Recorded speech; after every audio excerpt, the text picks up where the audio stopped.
சிராப்பள்ளி மலைமேவும் தட்சிணாமூர்த்தி அருள் நல்கப் பெற்று பராபரமும் எந்நாடும் பைங்கிழியும் பல பாவும் பாடிப் பாடி தராதல மானிடர்க்கு எல்லாம் தன்னமிர்தாய் தந்தருளும் தாயுமான நிராமயனார் அருள் பெரிய கவிதையினால் பொருள் அதனை நினைந்து வாழ்வான்.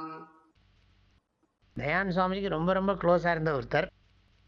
சமீபத்தில் ஒரு நிகழ்ச்சி நடந்தது, உங்களுக்கு சொன்னேன்னா தெரியாது, சொல்ல ஆரம்பித்தா அது பெரிய கதையாகிடும்.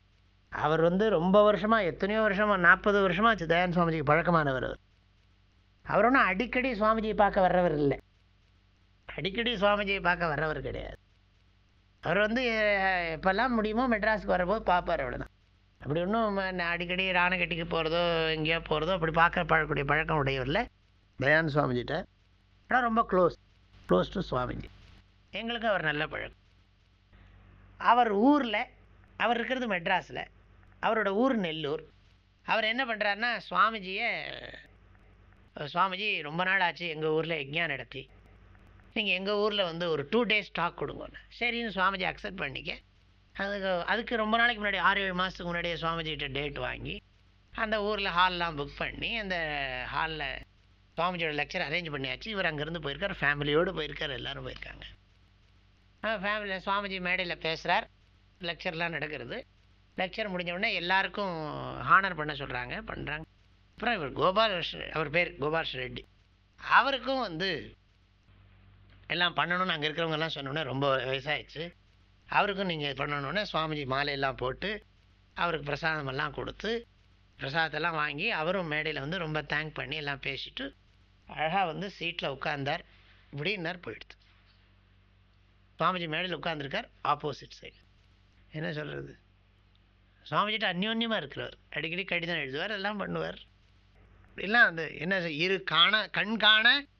கண் காண நீங்கவும் கண்டோம். ரொம்ப ஒன்றுமே இல்லை, ஒரு செகண்ட் தான், அடுத்த நிமிஷம் ஆள் இல்லை. என்ன சொல்கிறது, இதெல்லாம் ஆச்சரியமாக தான் இருக்குது கேட்குறதுக்கு. மாதிரி நிறைய பேருடைய சரித்திரங்கள் எல்லாம் கேட்டால் தோச்சுட்டே இருந்தார் போயிட்டாருங்கிற, தோச்சுட்டே இருந்தார். முதல் அடி அடித்தா 2வது அடி ஆள் காணோம், முதல் வாய் முழுங்கினா 2வது வாய் முழுங்கிறதுக்கு காணும்னா, இப்படி நிறைய கேள்விப்படுறோம். அதனால் அவ்வளவு அசாஸ்வதம், அனித்யம், அசுகம். அதனால் காதற்ற ஊசியும் வாராதுகான் கடைவழிக்கு. அது பதியறதில்லை. அது அவருக்கு அந்த வார்த்தை அவ்வளவு ஞானத்தை கொடுத்துருக்கு. வெறும் வார்த்தையில் நீ காதருந்த ஊசியை கூட தூக்கின்னு போக முடியாதப்பா, செத்து போனவர். காதருந்த ஊசியை கூட, அதான் வேண்டாம்பா, யாருமே வேண்டாம் நீ வச்சுக்கோன்னு கொடுப்பான். வேணா வச்சுக்கோ, என்ன இது எனக்கு வேண்டியது இல்லை, நீ வச்சுக்கோ அப்படின்னு கொடுக்கக்கூடிய பொருள், அதையும் கூட நீ தூக்கின்னு போக முடியாதுன்னு. இந்த உலகத்தில் மற்றவர்கள் பயன் இல்லை எனக்கு வேண்டாம் என்று கருதி வேண்டவே வேண்டாம் நீ ஏன் வச்சுக்கோன்னு கொடுக்குற பொருளை கூட நீ தூக்கின்னு போக முடியாது. அவ்வளோ தூரம் இந்த வாழ்க்கை, இந்த சரீரத்துக்கும் ஜீவனுக்குள்ள சம்பந்தம் அவ்வளவுதான். எப்போ வேணாலும் பிச்சுக்கும். இல்லை கண்காண நீங்கவும் கண்டோம் என்னது, உறங்குவது போலும் சாக்காடு, உறங்கி விழிப்பது போலும் உயிர்ப்பு. அப்படி இன்னொரு குறள் சொல்கிறது.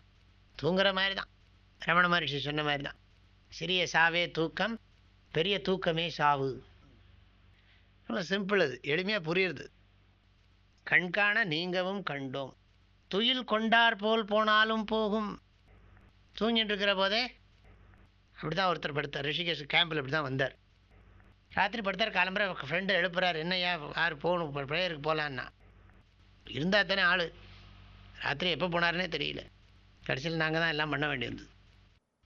இந்த பாடலுடைய கருத்துக்களை அடுத்த பகுதியில் பார்க்கலாம். ஹரிவோம். தந்தை தாயும் நீ, என் உயிர் துணையும் நீ, சஞ்சலமது தீர்க்க வந்த தேசிக வடிவு நீ, உனையலால் மற்றொரு துணை காணேன், அந்தம் ஆதியும் அளப்பரும் ஜோதியே, ஆதியே அடியார்த்தம் சிந்தை மேவிய தாயுமானவனும் சிரகிரி பெருமானே. ஓம். தேனி வேதபுரி பூஜ்ய ஸ்ரீ ஓங்காரானந்த மகா சுவாமிகளின் அருட்குரலில் கற்பவை கற்போம் என்ற தலைப்பிலான தாயுமானவர் பாடல் விளக்கங்கள் நாள்தோறும் வாட்ஸ்அப் வாயிலாக அன்பர்களுடன் பகிர்ந்து கொள்ளப்படுகின்றன. இதனை உங்கள் மொபைலில் பெற ஓங்கார ஹிருதயம் என்ற வாட்ஸ்அப் சேனலை சப்ஸ்கிரைப் செய்து கொள்ளுங்கள். ஹரி ஓம்.